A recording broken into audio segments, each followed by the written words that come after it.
Much like with fashion, the way that we style our homes and the furniture that we choose to place into our spaces tells a story of who we are and who we aspire to be and what we want to project into the world. And like with fashion, not everyone has taste, and sometimes people choose comfort and familiarity over style and elegance.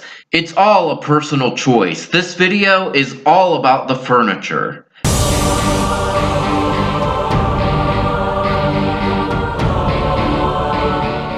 Way to say to your friends, I made a wrong turn somewhere in my life and you should seriously be considering if we should even be friends or not. Your friend is thinking, wait just a second now, I let you give me advice and help me pick out my very important gift for my future in-laws? Oh, hell nah! Furthermore, if you are a straight man and you own this one-of-a-kind-esque chair, it's fair to say politely that this chair is the only you are ever going to get. Okay, this is kind of cute. You have the functionality of a table and the look of a handcrafted piece of art. Okay, more like piece of shit. But you see what I'm getting at, right? If this was in my house, I would say, get this thing out of here and take it to the Goodwill now. And then I'd say, whose book is this even? And why did you feel the need to place a dirty pine cone on top? This sofa has an ease about it. The shape is classic, and it's always fun to have to fluff and move around the pillows every time you sit down. Can I get an, oh God, yes? In the 1980s, this sofa would have been all the rage and the latest in home style and innovation, but just as perms and mullets were huge in the 80s style, now we look back in horror. It's time to throw this sofa out. It reminds me of my friend, totally tore up from the floor up. There is absolutely nothing wrong with using a wagon as a coffee table. However, can you imagine how awkward it would be to have to reach over that wheel every time you wanted to pick up your cup of coffee or to get a piece of hard candy from the candy dish? The industrial look can be really nice, and this kind of is a melding of industrial meets country, which can also be nice. But you know, I do want to live in my house and enjoy my rooms and not live in fear that the rust covering everything is going to result in tetanus or a just to be safe round of shots. And remember, styles come and go, so like with clothing, choose classic over that which is trendy, especially if it's a big investment. But remember, have fun and rock and roll. Ignore the pun. You know what? Sometimes the carpet doesn't need to match the drapes. I think a lot of us remember this sofa or something very similar to it. It was usually accompanied by the scent of decades worth of cigarettes. This sofa is vintage and totally unslip coverable. You sit on this sofa and immediately you have to shift your position because a big piece of wood is jabbing you in the thigh and in the leg and in the back. It's like your wedding night all over again. If this is your thing, then okay, totally cool. But just remember, not only is it nearly impossible to keep a glass table clean from dust and fingerprints, but then you will also have to dust this excessive dragon base. Where do you think you live anyways? A medieval castle?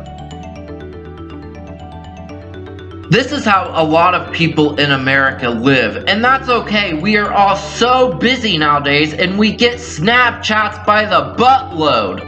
The furniture in this room is way too heavy and out of whack, and therefore it's unbalanced, much like Fox News. I feel the bed needs to be up off the floor. I would take the drawers out of that dresser and use them as a platform, and then move the bed over to the opposing wall so you can enjoy the sunrise from the comfort of your bed. It's time something happens in that bed in the midst of all that mess. A lot of people also live like this, especially if they have small children, then you know this scene all too well. And if you have friends that have children, you go visit and they just shrug their shoulders in resignation. If I were the parent, I'd say, clean this mess up or you're getting a spanking, and one toy at a time. Yeah, okay, that'll work. And you can tell I have no children.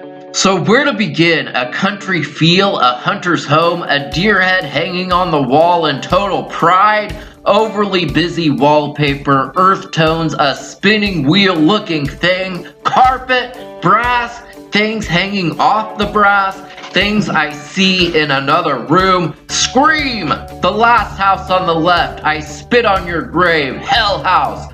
Every horror movie coming together. Alright, if this is an example of where you live, then God have mercy, little lady. Clean it up!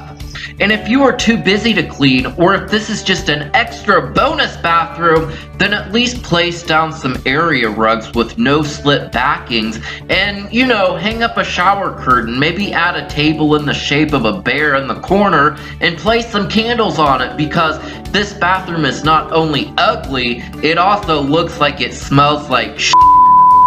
This bathroom looks heavily dated, like sumo wrestler heavily dated. But oddly enough, I totally dig the olive green and vintage tiles and the brass taps and the little cut-in shelf. This room needs styling, but I kind of like it.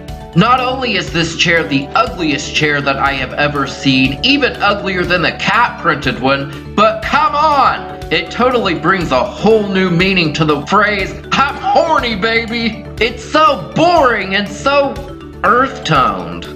I think we have all encountered this sofa at least once in our life. You pat the cushions as to say, hey, love, come sit next to me, and as you do, dust seems to fly out. The fabric looks like velour, a velvet. It looks soft, but you touch it and it's slightly sharp to the touch. It's like you're sitting on Velcro. It's like you are sitting on a lint roller. You sit on the sofa and you think, why did I buy this sofa? This total celebration of autumn sofa, when autumn is only one out of a total of 4 seasons. I guess I must love the fall. This is the kind of sofa where you sit as you are waiting to go home. This sofa reminds me of another one of my friends. It's gross, it's tacky, it's out of date, and it's totally overstuffed. Yeah, you've guessed it, my friend is a huge slut. But we don't slut shame around here, so I take that back. My friend is like this sofa in that my friend is also empowered and deeply grounded, and it would also take 2 grown men to try to move my friend. And then they'd realize halfway through that the doorway is too small and they'd give up. Sorry for you, friend, you don't always get picked up. Thank you all so much for watching. What's the ugliest piece of furniture that you have ever seen? I'll see you next time.